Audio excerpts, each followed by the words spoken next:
करने सफाए। हम मनुष्य इस संसार में जन्म लेते हैं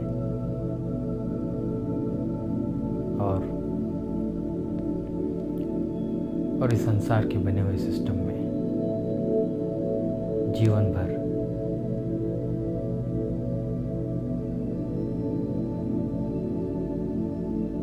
उन इच्छाओं में फंस के रह जाते हैं और वो इच्छाएं इतनी प्रबल होती हैं कि एक के बाद एक हमारे जीवन में आती रहती है। हम उसे पूरा करने के लिए हम पूरा अपना जीवन व्यतीत कर देते हैं और अधिकतर लोग मात्र पैसा, प्रॉपर्टी और जीवन को जीने के लिए साधनों के पीछे अपना पूरा जीवन व्यतीत कर देते हैं और वो समझ में ही नहीं पाते कि कब जीवन का प्रारंभ हुआ और कब जीवन का अंत हुआ। हम कभी भी एक पल रुककर ये नहीं सोचते कि कहीं न कहीं जीवन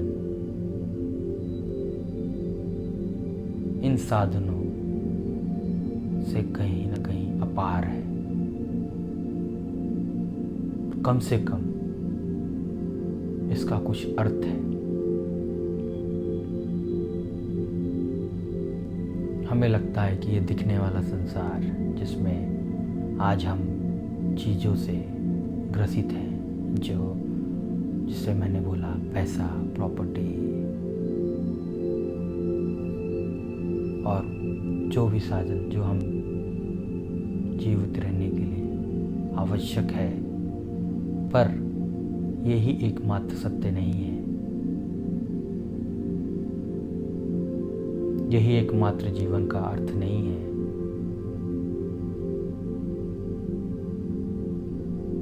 अगर हम आज देखें तो एक जानवर भी अपना पेट भर सकता है और भरता है। उसके बाद वो शांति से पेट भरने के बाद एक जगह बैठ जाता है और जीवन का आनंद लेता है। लेकिन हम मनुष्य जब तक हमारा पेट भरा नहीं था तो हम उसके पीछे निरंतर प्रयास करते रहे और एक बार हमारा पेट भर गया तो हमने कभी इस पे विचार नहीं किया कि इस जीवन का अर्थ क्या है या जीवन को पूरी खुशहाली से जीने की कोशिश नहीं की। कम से कम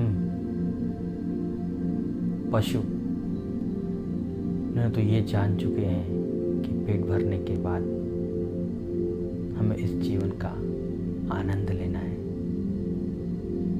हम तो पेट भरने के बाद में हजारों लाखों इच्छाओं के पीछे लग जाते हैं जो कभी पूरी नहीं हो सकती, ना ही कभी समाप्त होती है। हाँ, ये होता है कि जीवन समाप्त हो जाता है, ये शरीर छूट जाता है।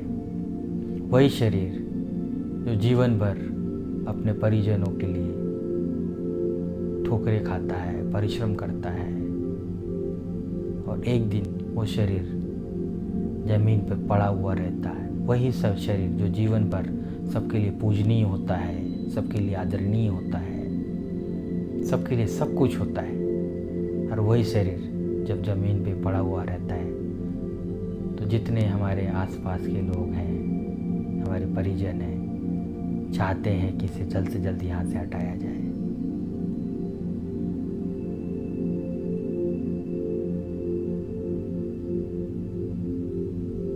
तो क्या मात्र हम इस शरीर को ही मैं मानते हैं या इस सोचने वाले मस्तिष्क को ही मानते हैं? अगर ये सत्य है फिर तो हमारा जीवन व्यर्थ है। क्या हमने कभी भी शांति से बैठकर ये सोचने की कोशिश की, आखिरकार बनाने वाले ने, उस परमात्मा ने हमें अगर इस तरह का मस्तिष्क दिया है, इतनी अच्छी सोचने की क्षमता दी है, तो कहीं न कहीं हमारा जीवन अमूल्य होगा, कहीं न कहीं हमारा जीवन विशाल होगा, ना कि ज़रूरत की चीज़ों को निरंतर पाने की कोशिश में कूटना, दुख में रहना, विलाप करना और सुख की कामना में निरंतर भागते रहना और अंत तक उसका ना मिलना। क्या यही जीवन है? थोड़ा आप रुके, थोड़ा इस पे विचार करें, सोचिए, क्या यही जीवन है?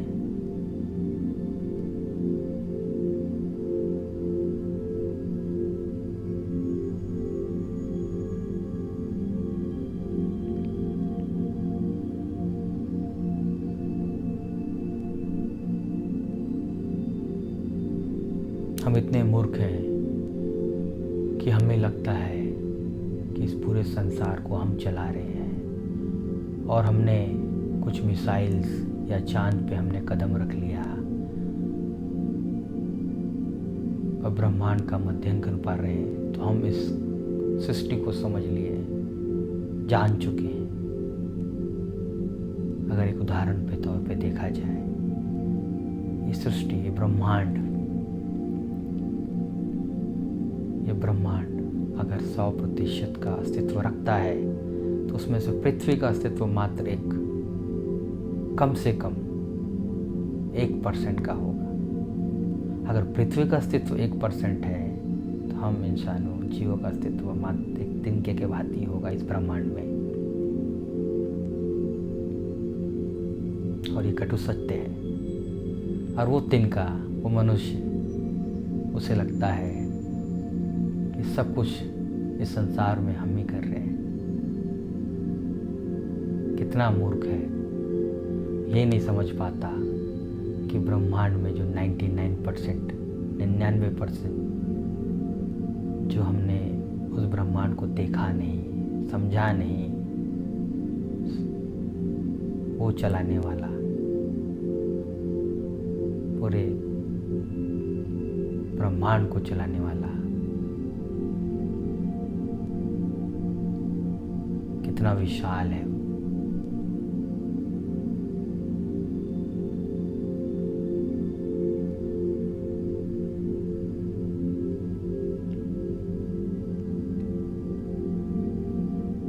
तो हम इतने मूर्ख हो गए हैं कि एक तिनके के भांति हो के भी हम अपने जीवन में उस इतने ग्रसित हो जाते हैं कि हम इसको कभी समझने की कोशिश नहीं करते कि आखिर को इस जीवन का अर्थ क्या है। और जिसे हम मैं बोलते हैं, जिसे मैं इंसान बोलता है, मनुष्य बोलता है, जीव बोलते हैं, जंतु बोलते हैं, इवन अगर पहाड़, पौधे, नदी, समंदर सभी अगर अपनी परिचय दे तो मैं से देंगे। तो अगर मैं सभी का नाम हो सकता है बात करते समय, अपना परिचय देते समय, तो कहीं न कहीं मैं बहुत विशाल होगा। तो आप इस मैं को समझिए और कम से कम जीवन में एक बार कुछ क्षण के लिए रुक के विचार कीजिए कि आखिर मैं कौन हूँ, मेरा अस्तित्व क्या है, इस जीवन का अस्तित्व क्या है।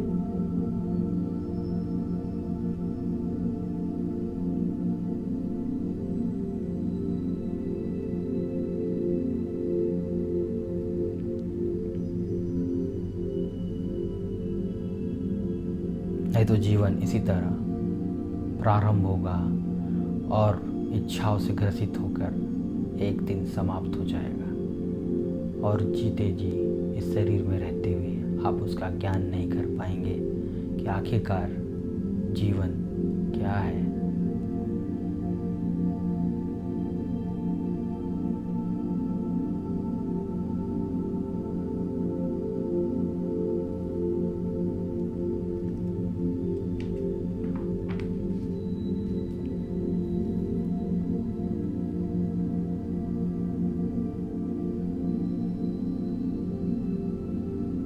अधिकतर मनुष्य जब मैं बोलता है तो अपने आप को इस शरीर से, इस मस्तिष्क से दर्शाता है।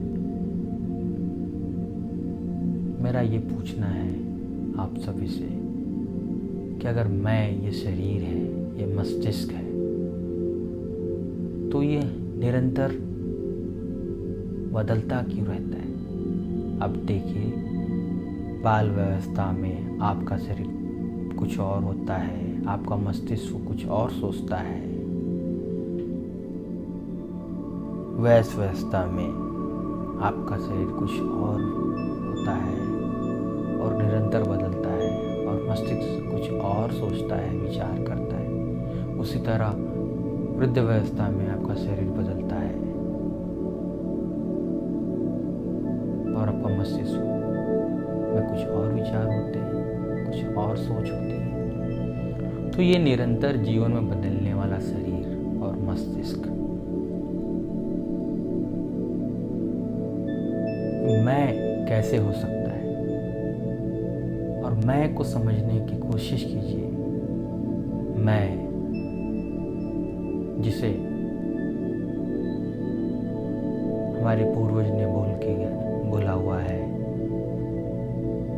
कि हमारे अंदर, हमारे आसपास, हर जगह परम परमात्मा का वास है। तो कहीं न कहीं ये मैं उस परम परमात्मा से जुड़ा हुआ है। लेकिन हम अहंकार में इतने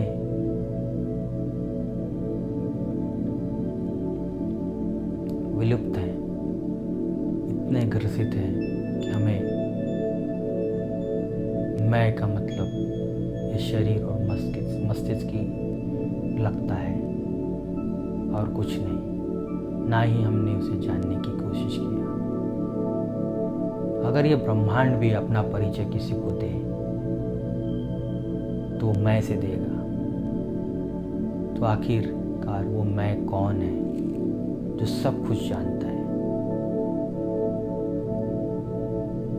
वो कौन है जो आप सोते समय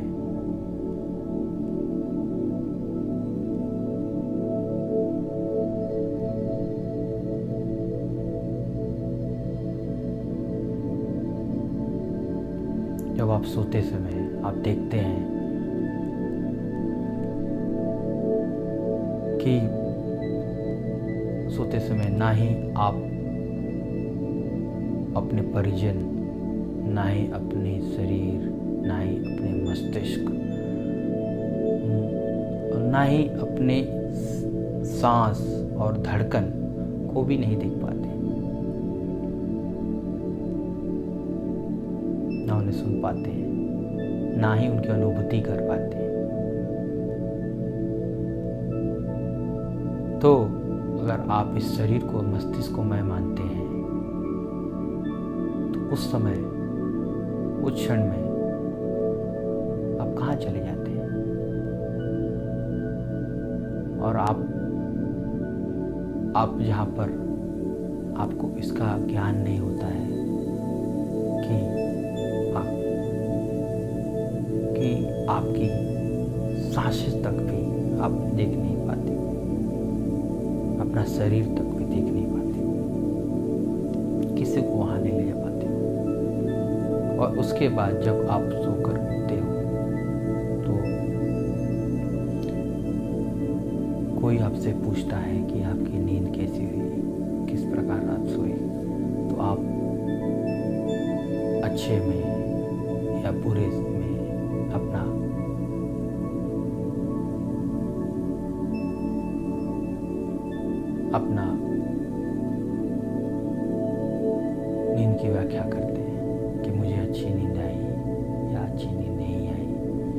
जब आप सो रहे थे, जिसमें आपने अपने शरीर को नहीं देखा, अपने सांस को नहीं देखा, अपनी धड़कन को नहीं सुना, तो ये कौन बताता है उठने के बाद कि आपकी नींद अच्छी हुई या बुरी हुई?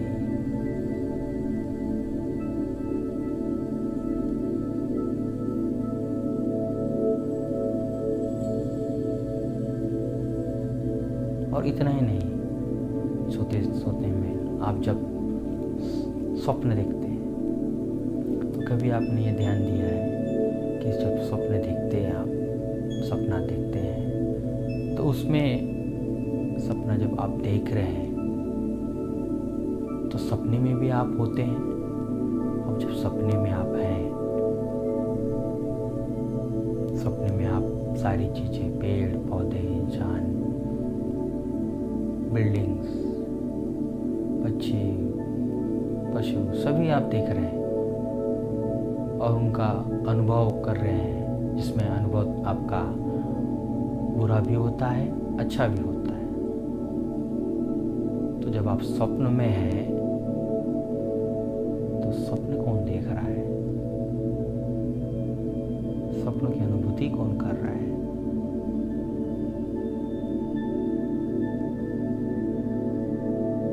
और वो दिख क्यों नहीं रहा है? उसको महसूस क्यों नहीं कर पा रहे?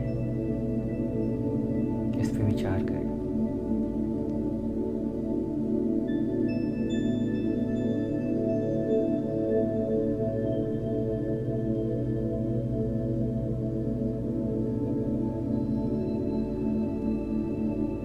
बस मात्र अगर इस शरीर से जो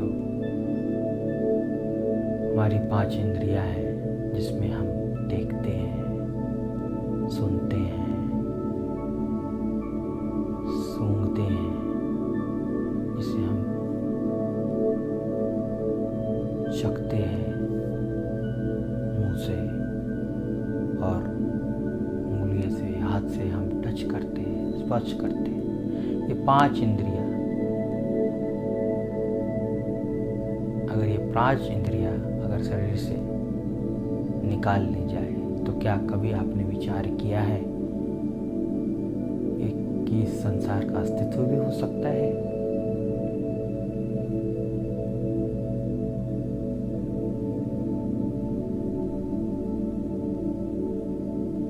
तो ये 5 इंद्रियां ही हमें इस संसार का ज्ञान कराती है। यह सत्य है, पर अटल सत्य ये है कि 5 इंद्रियों के पीछे जो ऊर्जा होती है, जो पावर होता है, जो शक्ति होती है,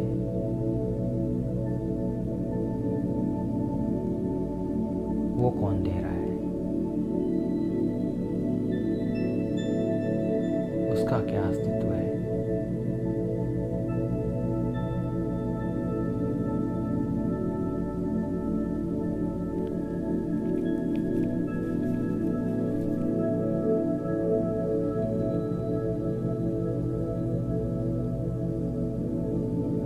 तो यहाँ पर बस मैं ये आप लोगों को समझाना चाहता हूँ कि आप जीवन में मात्र एक जीवन के साधनों को जमा करने का केंद्र मत बन जाइए और इसमें अपने जीवन को समाप्त मत कर लीजिए। जीवन रहते ही आप इस जीवन को जानने की, शिक्षण की कोशिश कीजिए और पूरी गंभीरता से कोशिश कीजिए, क्योंकि अधिकतर मनुष्यों का जीवन कब प्रारंभ होता है, कब समाप्त होता है, उसे ही पता नहीं चलता।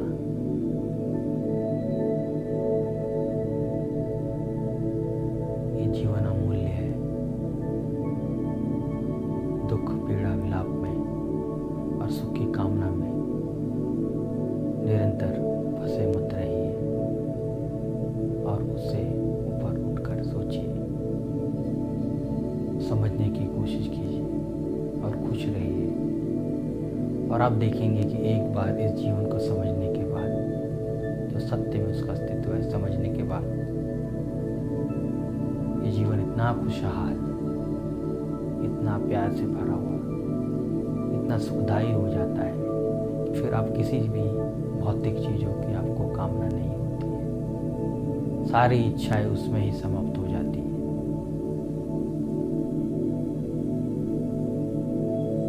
और परम आनंद का आनंद लेते हैं।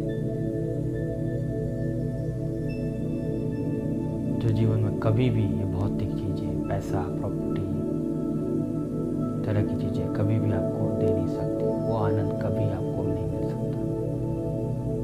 उस परमानंद के लिए आपको अपने मैं को समझना होगा, अपने जीवन को समझना होगा, या उस परमात्मा को आपको समझना होगा जिसने आपको जीवन दिया है, जिसने आपको अपना स्वरूप दिया है।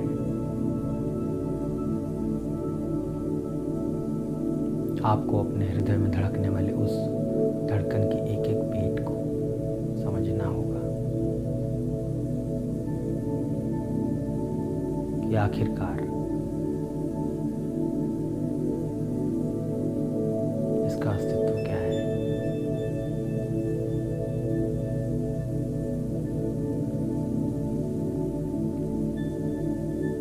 जो मनुष्य जीवन रहते हुए इस सत्य को जान जाता है, उसे हम आज बुद्धा, भगवान बुद्धा, भगवान रमण महर्षि, साईं बाबा, इस तरह के नाम देते हैं। और कई वो नाम हैं। यह लोग भी एक इंसान मात्र थे, मनुष्य मात्र थे, लेकिन इन्होंने अपने परमात्मा का आत्मज्ञान किया और उसके बाद वह एक परमात्मा का स्वरूप ले लिए।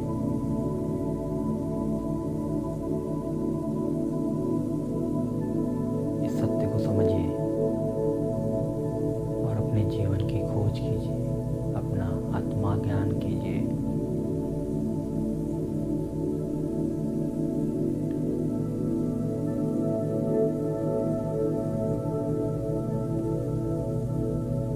जीवन यही है, जीवन सत्य यही है। मैं ही वो हूँ, वो ही मैं हूँ।